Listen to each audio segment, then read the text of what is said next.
Hey guys, my name is Davey, and today I'm going to talk about why narrative architecture matters. So, a lot of the issues that we have in today's society comes from a breakdown in meaning. We don't have a standardized way to interpret or define meaning amongst humans and other organizations, humans and computer programs, AI, stuff like that. So, what happens is we have a breakdown in emotional rhythms in relationships. We have a breakdown in rhythms within ourselves, like in the form of burnout. Organizations drift culturally. AI drifts. AI creates more content than humans can even check for it. So what happens is we have all this meaning, and we have no way to define it. So this is where narrative architecture comes in.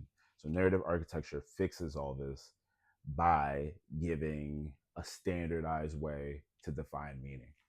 So if you saw the last video, I spoke about the six primitives. So pulse, pressure, rhythm, inheritance, motif, and memory are the six primitives. So your pulse is going to be the emotional frequency. Pressure is going to be the force that's acting on the situation. The rhythm is the timing. Inheritance is what carries over time.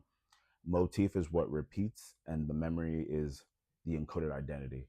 And those six primitives they're interchangeable depending on the industry, but they're in every situation. They're in every culture, relationship, any story, script, play, anytime we're trying to interpret meaning, you're going to be able to find these six primitives.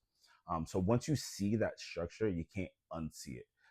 So what happens is people stop arguing past each other.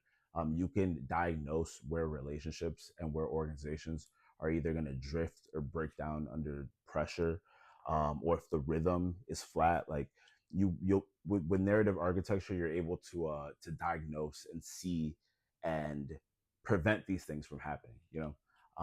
So that's why I think it's really important. I think that once you when let me start over.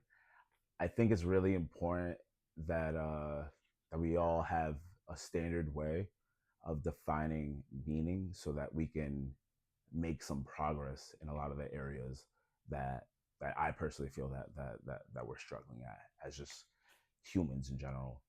Just communicating with each other, communicating with ourselves, learning to understand ourselves better, on a completely different level. That's what I love about narrative architecture. It's not therapy. It's not storytelling tips. It's not telling you how to feel. It's just the structure underneath the meaning system, whatever that is. So it can be your life, your organization, your relationship. Like I said, we could work with anything like that.